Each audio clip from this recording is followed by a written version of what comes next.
plant this. I might give it that.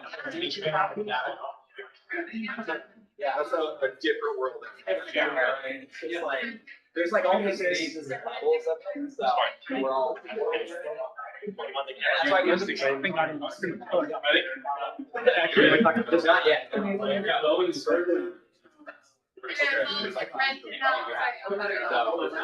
when I get started here. All right. Hi, everybody. Hey, all. Thank you so much for coming.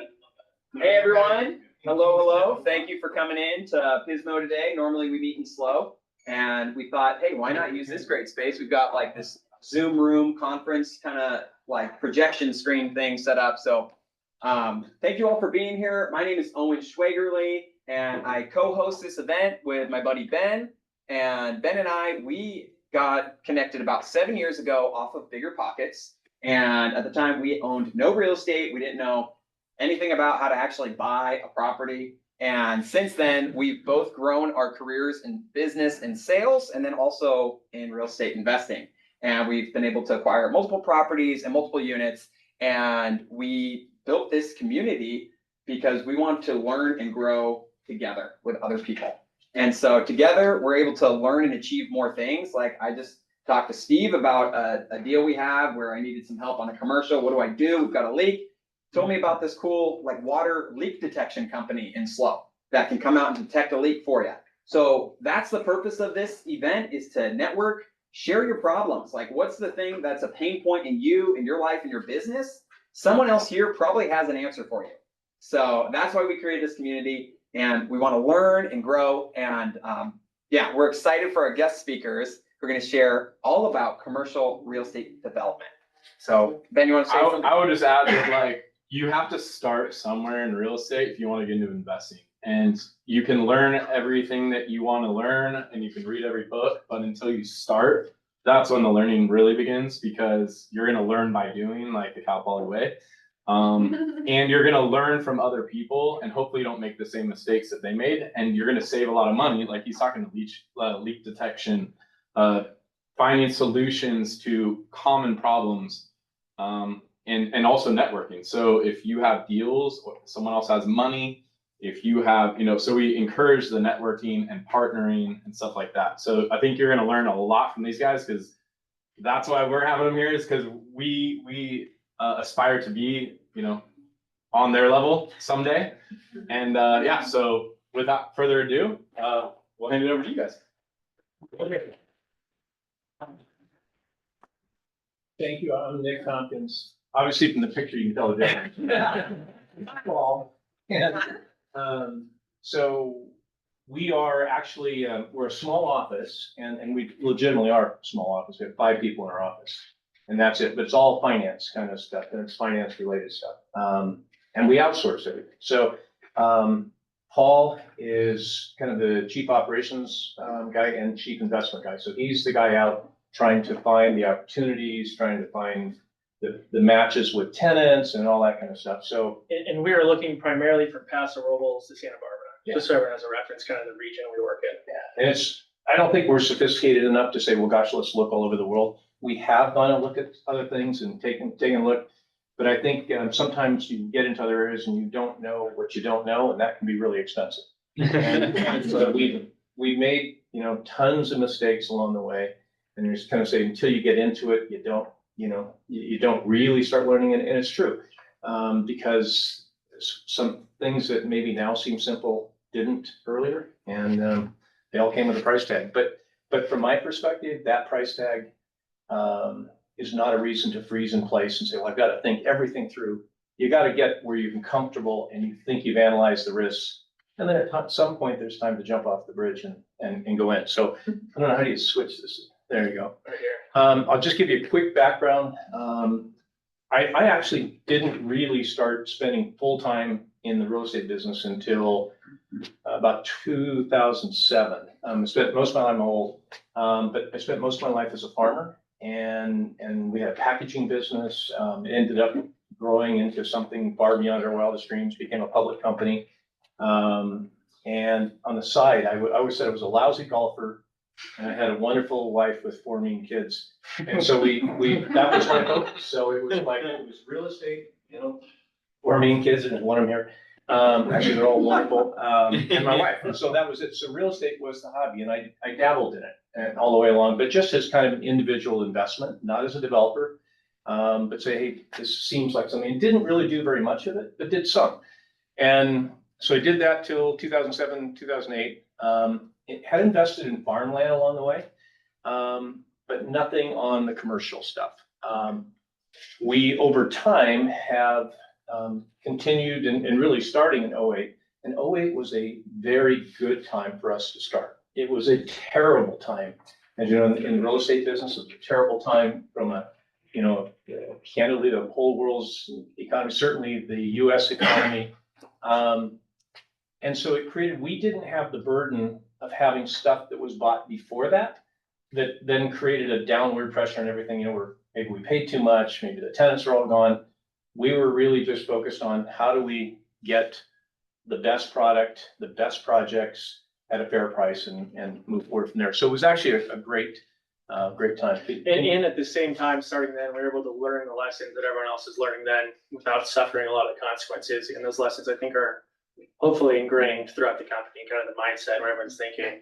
So we're able to get a lot of the benefits of going through a tough time without necessarily suffering a lot of the consequences, which helped. Yeah, and we've made plenty of mistakes along the way still, but I mean, it's good. Yeah. So here's just a few projects we've worked on. And by the way, anyone have a question, just raise your hand. Yeah. And we'll do a question at the end as well. So although I am old, and that building on the left, you might recognize I'm not that old, but that is, so the Granada Tower in Santa Barbara. Again, that was a 2000, for us, it was 2009, 2010 project. It needed an earthquake retrofit. It was empty. It was a mess. And the developer that was doing that work had run out of money, and banks had, created kind of a challenge for him. When we bought this place, to get this, it was always a stunning thought to me. To do an earthquake retrofit, and this had to do a lot of things, but one of the things, they had to actually detach it from the footings and lift it. And so the whole thing wasn't up at one time, but you're like, oh my gosh. And so we provided the funding to get it through the earthquake retrofit. And it was supposed to be all the way through, he had plans to finish out all the inside. We were going to fund all that. At the end of the day, I think it was just taking too long. So we just said, we'll close it and finish it. So we did. And that was a really fun project, an aggravating one, actually, in some ways, because it had many different types of tenants, but it was a complicated technical project and a fun one to be involved in. So we ultimately sold that project. And the top 2 floors were residential. The next 4 floors were office. The floor below that was the kind of reception area for the theater, which was behind it, which we did not own. We didn't own the theater. We just owned the tower. And then there was a bar and a pub and a bunch of stuff down below. So this right here represents another project, University Square. And I don't know if you're familiar with that, San Luis Obispo. This project we bought, I think around 2014, 15. It was about 50% vacant, and maybe a little bit more than that, which is hard to imagine now looking at it, because we've never had a vacancy really of any sort once we redid it. Which maybe means we need to raise our rent, but I think we're happy with the tenants that are there, and I think they like being there. So, and we do go into a little more detail. We go into more detail on a couple projects. We're happy to go more detail in any other ones, but that's one of the ones we've chosen to go into more detail. We did a few unique things on the property. It's a little under 6 acres. Like I said, it's 50% vacant. And one of the things upon acquiring it, beyond the full renovation, we actually got rid of some square footage, got rid of buildings to open it up, make it feel more pleasant to walk around, make it feel better to park and get into your tenant suites. So we did some, I would say, atypical and maybe counterintuitive things to make it easier to lease. I mean, honestly, I think it's yeah, because getting rid of square footage is normally the absolute opposite direction of going, but it made the center work. And so it's been great. We've got several thoughts about even maybe upgrading further and making some further changes, which may or may not become public here. We'll see how it goes as we work through those plans. This is a project we just built. That's like Milestone Tavern. Yeah, Milestone, Scout Coffee, and Lessons and all that. really great development. This was an early picture taken just as the building was finished, so it's now, this is 1101 Monterey. Hoover Fish House. Shell station. Yeah, it used to be a Shell station. Yeah. And we got to own all that dirt underneath it. Yeah. When we first bought it. Pricey So- land, huh? Yeah. Cleanup, yeah, we can talk about that later. So we bought that, but I'll give you a case in point where sometimes you can hedge your bet, and we hedged it and it worked. And we were fortunate, lucky is what it was. So we knew there was contamination underground, the tanks had been leaking. Shell Oil had a third-party company, which they owned, that guaranteed the cleanup of that. So they were coming in to do it, knew it was gonna be a fair amount of cleanup. Then in our office, one of the people in our office said, why don't we get an insurance policy as a wrap around that to provide further assurance that, you know, it would, if anything else comes up, we'll be fine. I was like, oh, that's crazy. We got Shell Oil, they're behind it. Well, finally, we got the price on it. I said, all right, whatever, let's do it. So I was actually not for it, but our office thing, we should do it. They found about 75 or 80 old batteries had been buried underneath there. Which have Car lead, batteries. car batteries, which have lead, and had been there since the 50s, and so leaking and going everywhere. And it used to have a basement before the Shell station, and it was a car dealership. And when they got rid of that, they crushed the building up and dumped it in the basement, and back then it was full of asbestos. So the entire property had asbestos, and I think your family might even know a little bit about it. Yeah, it had asbestos, and it had lead, it had everything. So it was a mess. But the insurance policy picked up the asbestos portion of it.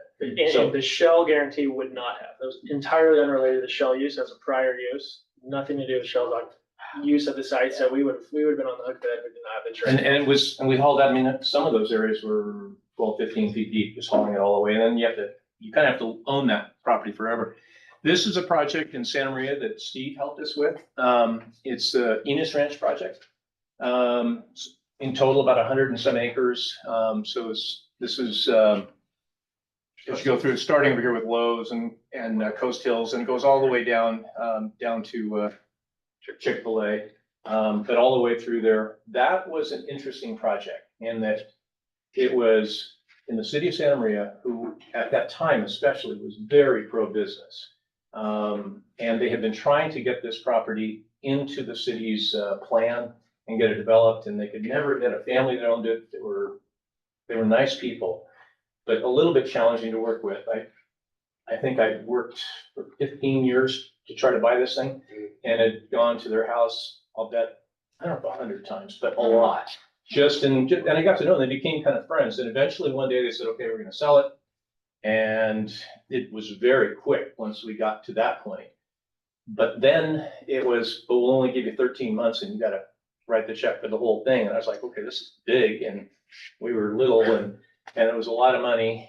And so we went to the city and said, okay, we've got 13 months for you guys to approve everything.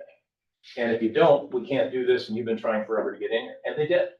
And so they did their part, we did our part, we closed. And then at that time too, there was, and there's still pretty good demand down there. There was lots of tenants, and we went through, and we were really fortunate on that. Steve oversaw the whole construction part of that deal. And there also had, there's car dealerships, there's the Costco down below, that's part of it, and goes on. We do not own the car dealerships. We sold that land to the dealers, and we don't own the land underneath the apartments. A lot of this stuff was done as ground leases. Some of it's done as building. It was kind of a mix of things as we lease it to the tenants. So that's, it was a substantial project.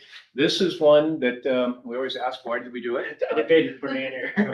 Yeah, that's the Dana Reserve in Pomo. That was, it was done, and I just had shared this with someone that when we got into it, it's right across from where we live. We live on the other side of the freeway, by where the Windmill Farms thing is over there, and we went out there, and my wife was the one who was really like, how do we help young families get into homes? What can we do that maybe you wouldn't ordinarily do to make a profit, but maybe still be able to afford to do this? And believe me, this is a for-profit project, at least we hope it is. And we'll let you know when we're done.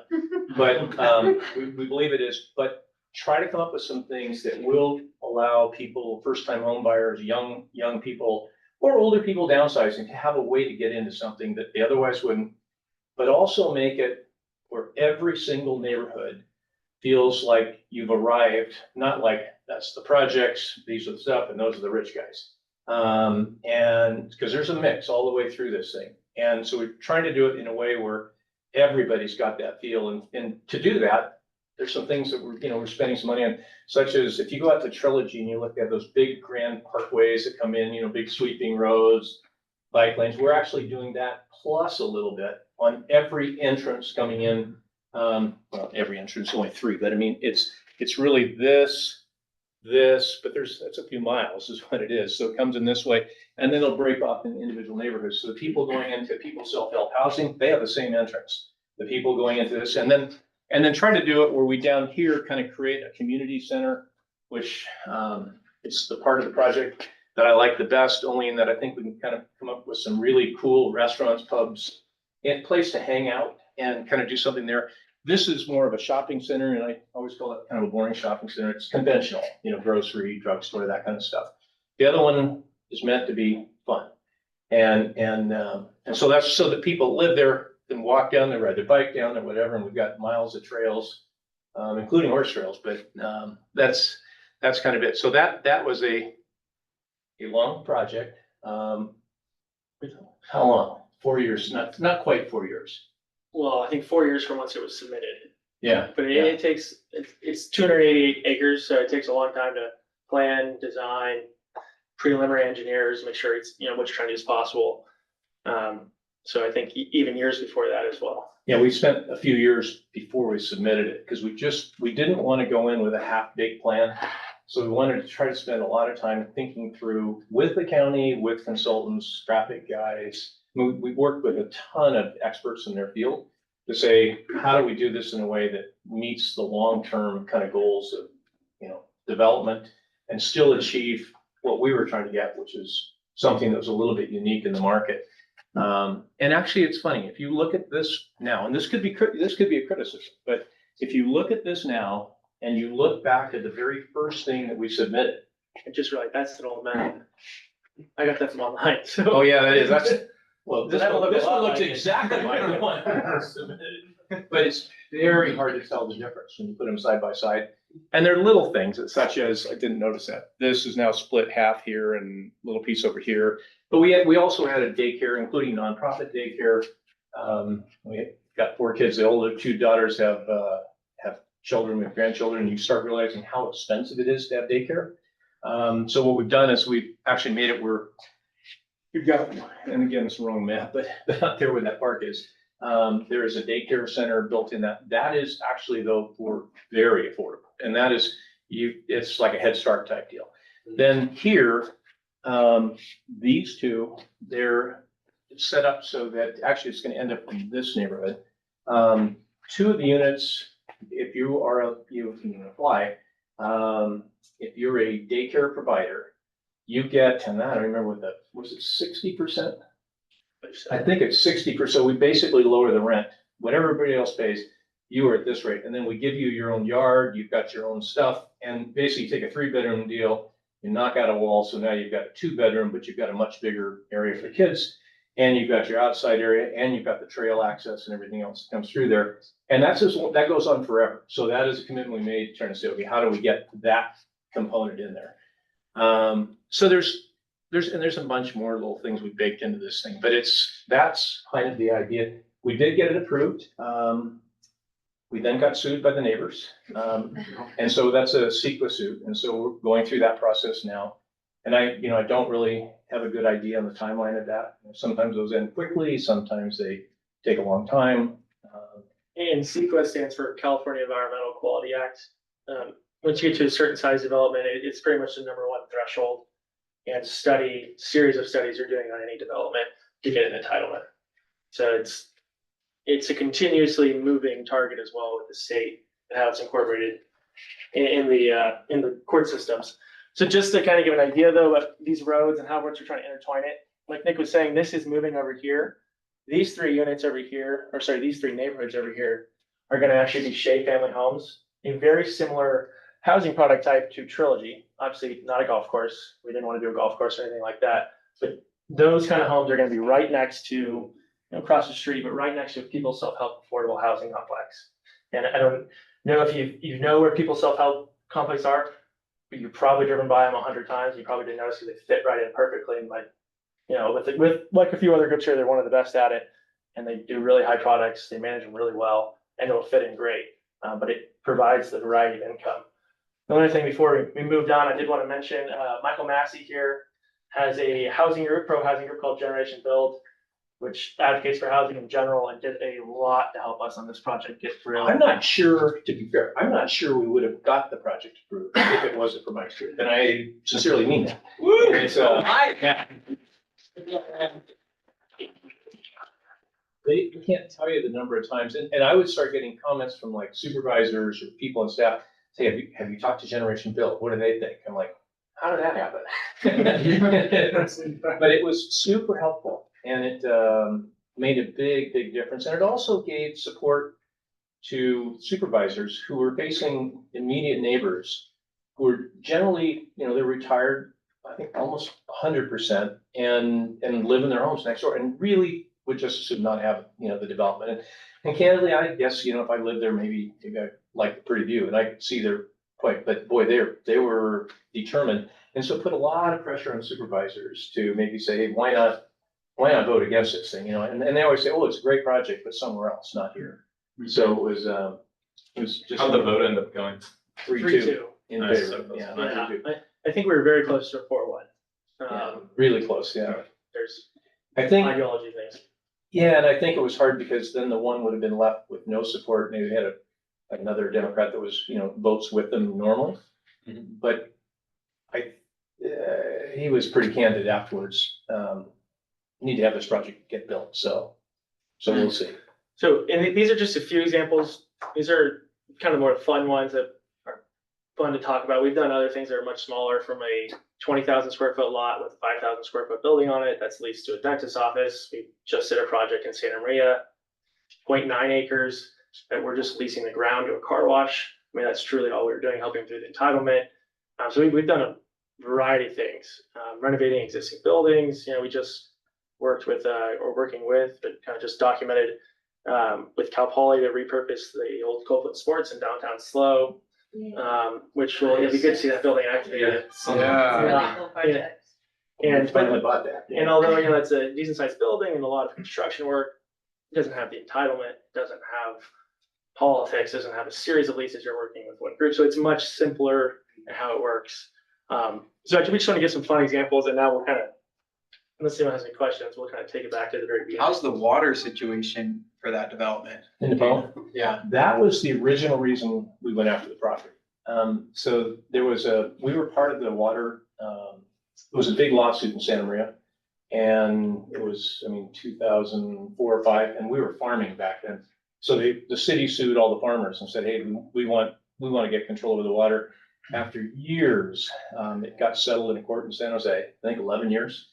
And part of the solution, or part of the resolution, was what they called a physical solution.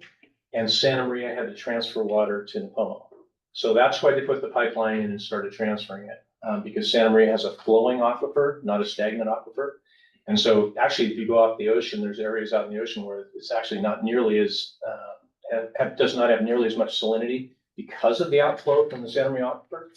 But they started bringing it in Nipomo in 2015 or 16, the water, but beginning in 2025, that volume of water goes way up that they have to take, and they don't have the customers to take the water. And it's not state water that they're bringing up, it's what they call blended molecules, which is basically means all the water that Santa Maria has that they do get from state water, they just drop into the ground, and it goes into the aquifer. But this is the water that supplies Santa Maria and everything else as well. So it's going up there. If they didn't have the project, and this is the interesting fact. So with the project, sewer rates dropped by 30-some%. This is not our numbers. This is the Community Services District number. They dropped by 30-some%. With the agreement, the water only goes down 2 or 3% with the project. But what it avoids is between a 30 and a 40% increase, because the water coming in from Santa Maria costs 3.5 times the cost of groundwater in Nipomo. So, and we agreed as part of our project that we would pay the imported cost. And that does not mean the water is 3.5 times the cost, because pumping it out of the ground is only a portion of the cost. They got to treat it, distribute it, have the pipes and all that. But we said, we'll take the more expensive portion. People already live here and have the more affordable portion. So the math on it works better. And it also does one last thing, is it allows, because we're going to connect the sewer plant. For the first time ever in the Pomo, there'd be more water returning to the aquifer than being pumped out, because their volume is being increased from Santa Maria. And the sewer plant is now taking a higher increased volume back. And so there's more water going back into the ground in the Pomo, which is kind of why they lifted the moratorium down there. Wow. So that's the math on that. Like as simple as possible, in 2025, they have a minimum, Nipomo has a minimum and maximum they have to buy. They don't currently have the users support the minimum. Yeah, that's what it really is. Easy to think about that. And it's from a different basin is the other kind of key point. All right, so those are, any more questions or? Why wasn't the vote 5-0? That's what we were wondering. Well, I think, Politics. yeah, politics, yeah. The supervisor for that district just had people, all the neighbors, kind of move into his office. I mean, it was under a lot of pressure. There was a very organized neighbor pushback. And it was, the neighbors were not ideologically aligned other than they were neighbors. And I think actually had them as supporters at one point, but it's a long story. We were gonna close their road and our road was gonna replace it, and the county then said they're not gonna close their road, and then it's And they out said, of our well, control. and they then wrote a were- letter, said, well, we're gonna fight the project then, if you won't close our street. Which isn't our control, so it's kind of Yeah, tough. that was it. So, Yeah, but which was unfortunate, but it, part of development. yeah, it's one of the risks, it's the unknown. Okay. So this is how we characterize commercial on our side, because even though the Dana Reserve has got a chunk of, there's 1,400, it's really 1,370 residential units in the Dana Reserve, and then 180 use, so technically it's 1,470. We're what we call commercial, not residential normally, but that just was a project that we wanted to do. Generally in our state, we categorize it into these pieces. I will say, when you get into the hospitality, that is an operating business that uses real estate. So I don't look at that as a real estate investment per se. That is, you just need real estate to do that. But it's the operations and the location and the facility and everything that make the difference. But you can have great real estate and a great hotel and a crummy operator, and it's a mess. So we've stayed clear of this, although we're looking around on that right now. And then special purpose buildings, theater, schools, bowling alleys, I mean, all those kind of things that, there's an existing tenant, limited repurposing sometimes. So there's, from our perspective, generally require a higher yield, because when he leaves, he or she leaves, it might be lonely there for quite a while. And then mixed use properties, which we've got some. We have, I don't think, to the best of my knowledge, we haven't actually built any. They're a little more challenging to finance sometimes. They don't qualify in certain types of financing. And so we've stayed away from, staying away from, but they're a big part of the market. Let's go. I really have two comments. If I can, is on hospitality. It's not that it's necessarily a bad category to be in by any means. No, It's that we run so lean our office with 5 people. We can't manage those operations. It's just not something we can do. Some of our colleagues, and honestly, some of the people we work with the most, I'm thinking of Rich Shrewford right now, and they make their living in it and do very well in it. So it's just, you gotta, pick your expertise, and we decide that's not ours. Yeah, and if we were to go into that, which we are continuing to look at it, we would do that with somebody who is solely an operator.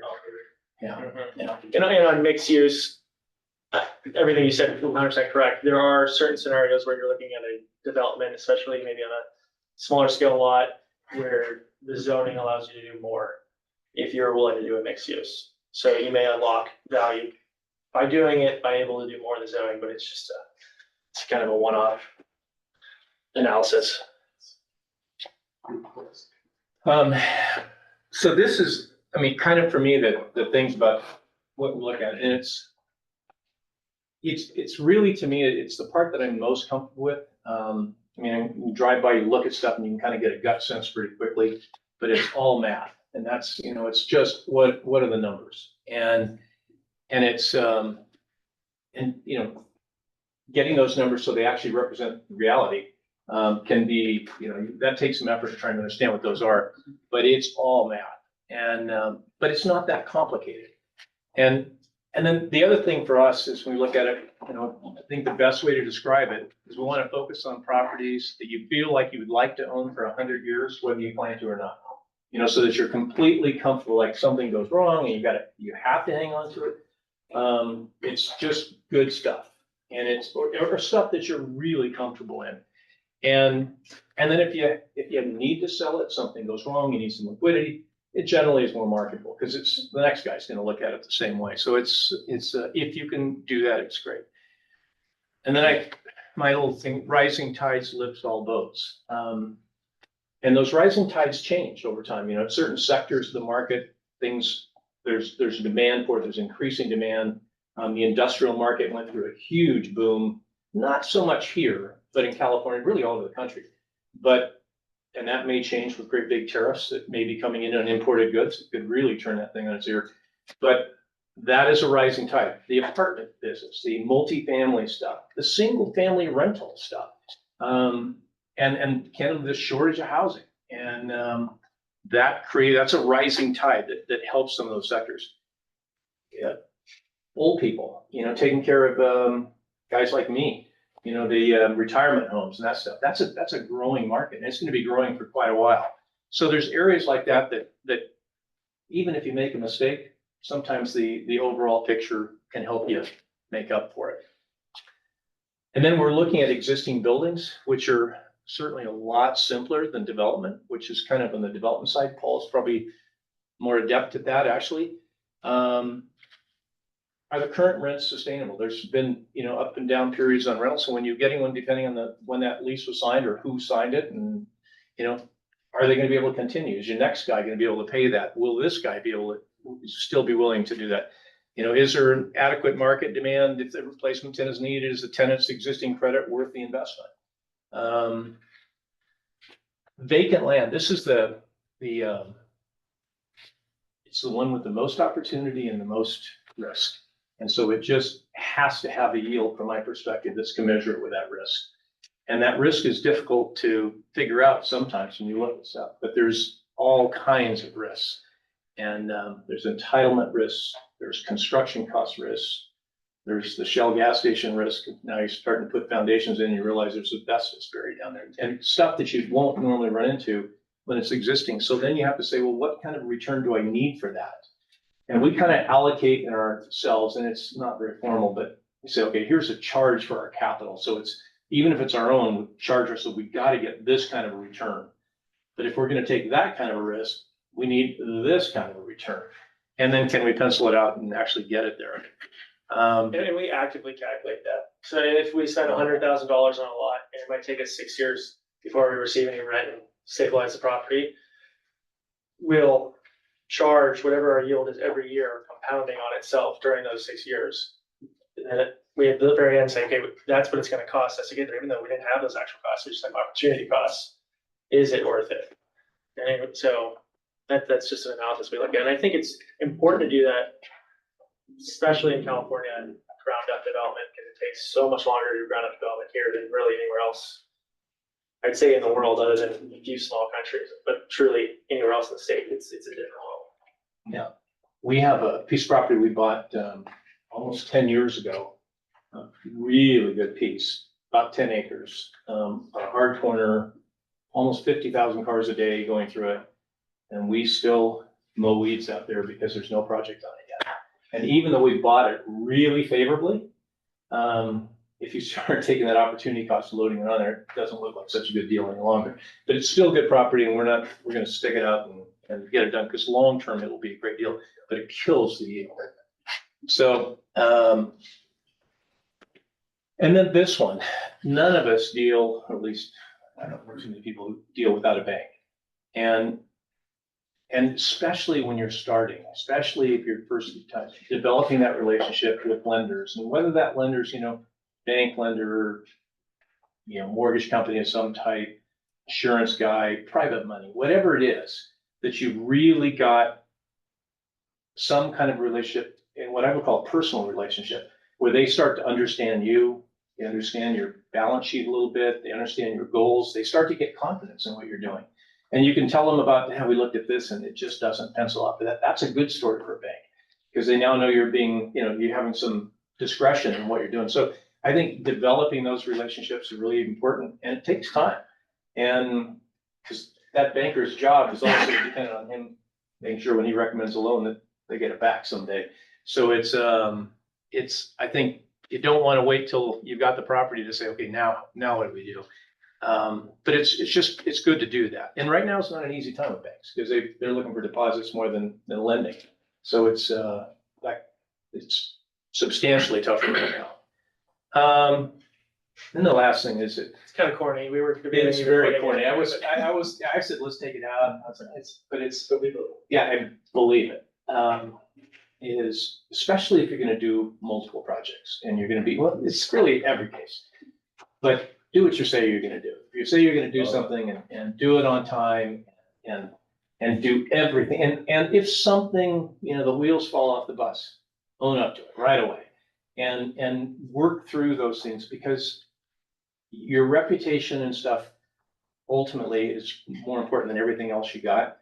And I think that if you can do that and you perform, it also will make you a lot of money down the road because you start to have people that look you up. They don't even take their property to market. They'll just bring stuff and say, hey, what about this? What do you think about this? Are you interested in buying this? Are you interested, in partnering it? Are you interested in doing all those things? And it's super helpful if they can go in and say, yes, we have one kind of thing that we've always said we will never do. And it's relatively common in commercial, unfortunately, in commercial real estate, is people will agree on a price. They'll get through, maybe they'll even get through due diligence. And then they'll do a retrade and they'll go back and say, we've got to get, different pricing. And I guess there's technically nothing wrong with it. But for me, it's like, once we get through the due diligence period, there's money that's gone hard. Our deposit's gone hard. If we can't do it, you walk and they keep the money. And we've only done that once. And I'll tell you in a second what that was, but never retraded. We said at that point we've made a deal. We're going forward. And that has helped us more than I can even tell you because people have started to say, we know these guys will close for what they said they're going to close for. And my only clarifying point would be because I think a lot of people work in residential.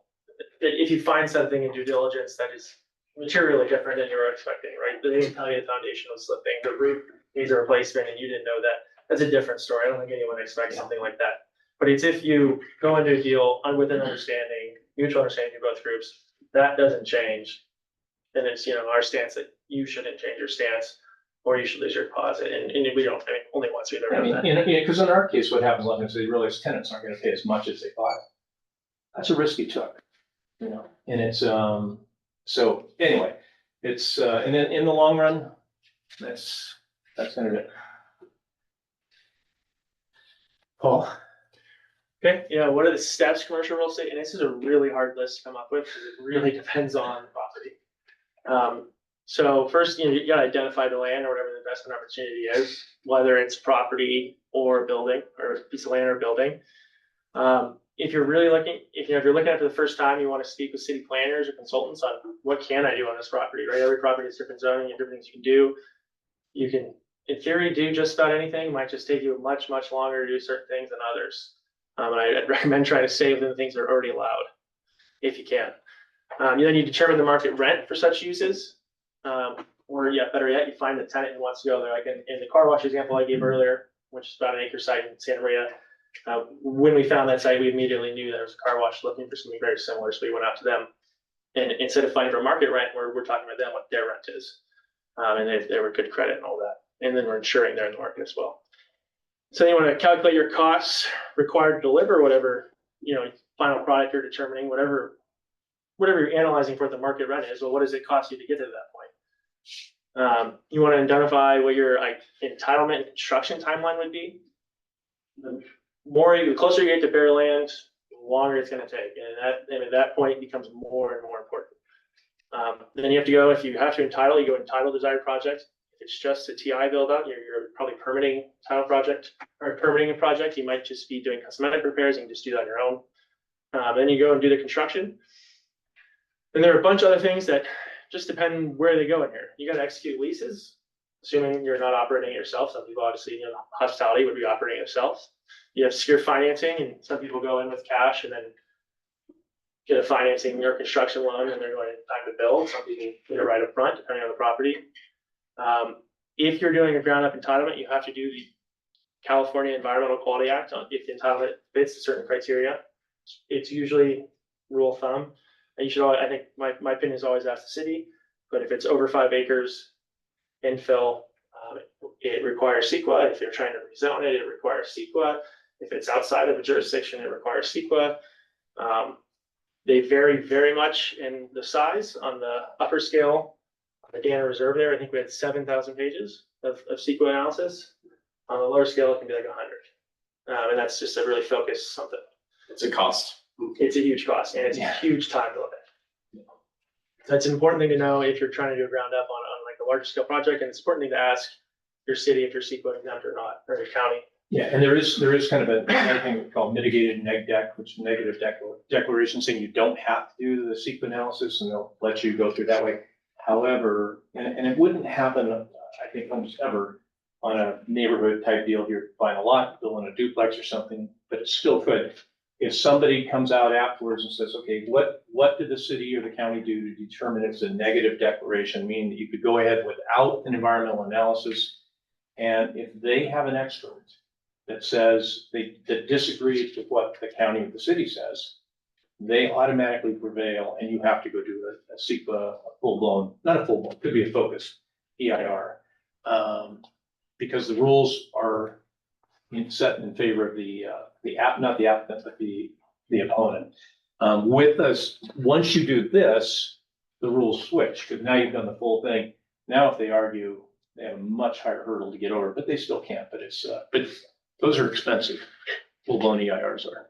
And then we don't do our own construction. So for us, we got to bid out construction costs, and that's part of our estimate the cost. And we're getting bids. I know some people will do their own construction. That's just, it's not us. And then there's much more. I hate putting that line there. I wish that we could say this is the list, and it could be even little things like, hey, it's going to take 2 years in title. You have to go mow all the weeds during fire season, or you're getting a fine. I mean, little things like that. You got to make sure there's not homeless people, not the transient population sleeping in the building. I mean, there's lots of things. So it's tough to come up with total lists, but that's kind of the general where you start. The general idea is, what's the property? What can I do? Who would go here? What would they pay? What would it cost to get me there? How long does it take? And is the return commensurate with the risk? Yeah, which is kind of the line we go here, because this is the question everyone always asks is, well, what's something worth? How do I know how much to pay? It's really hard to answer because it always depends on the property.